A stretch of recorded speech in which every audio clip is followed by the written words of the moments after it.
It's a lot of people don't know that, like, so I founded a website and created a website called Jam the Hype.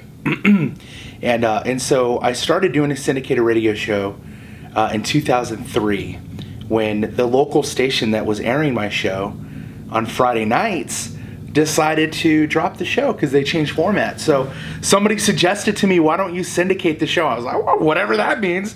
So I produced a demo, like 200 demos of this show, went to something called Gospel Music Week, GMA Week in Nashville, Tennessee in 2003, and handed out about 200 demos to any radio programmer that I could find. And the show got picked up in Chicago, Tulsa, Dallas, Tampa, all these, Honolulu, like all these great stations were airing my show. The show was called the Vibe Radio Network, and the show got big enough over the next couple of years that we actually got a cease and desist letter from Vibe magazine saying that we were trying to infringe on their trademark.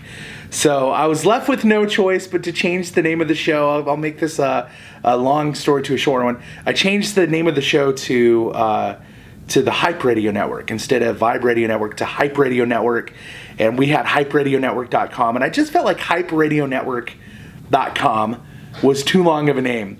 So I was sitting in my house in Nashville, Tennessee in 2006, and I was, what would be a catchy, easy to say, easy off the tongue name that had the name Hype in it? So what do I want people to do? I wanted people to jam the hype.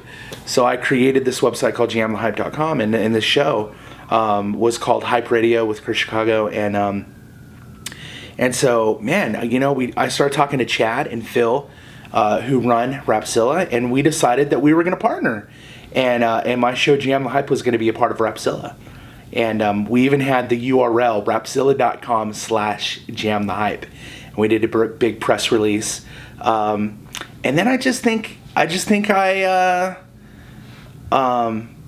felt like I just got too big for my britches, so to say. I was just like, I was like, instead of partnering, we had a few disagreements about the direction of what I wanted to do, and I decided to venture off and try to be Rapzilla's competition.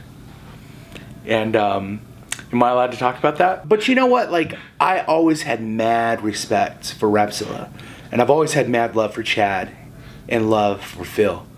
And I've always tried to stay friendly with them and try to stay friends with them, and just over time, years went by. We still stayed in. We'd see each other at events, and Chad, Phil, and I thought that it would be dope, for me to come join the team at Rapzilla, rebrand my syndicated radio show, which is on 70 plus FM stations around the world and a big podcast following, and rebrand it with Rapzilla and see if we could just create great content and good Christian hip hop radio and a good radio show together.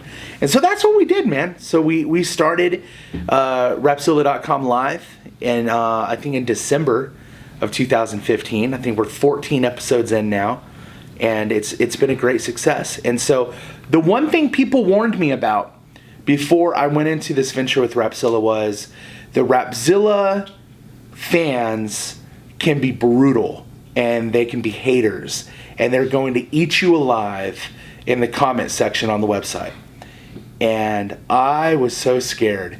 If I was Thizzle, I would say I was scared. But man, the Rapzilla fan base has shown me nothing but love. Nothing but love. Like, great comments. Like, people love it. And then, of course, Double D's, David Daniels, you get to do the What's Poppin' section on the show, and people love that too. I get so many people that call me and text me. We love the show. We love the What's Poppin'. We love getting a news recap. We do the 4 hottest songs on Rapzilla. We have an artist interview segment. We have a live in the mix segment. So it's it's a fun show, and I enjoy doing it. And I enjoy so much working with everybody at Rapzilla. I mean, it's been everybody's like, yo, so what's it like at Rapzilla? How's it like? What's it like working with the Rapzilla guys? Expecting me to say. I think people want me to say something bad.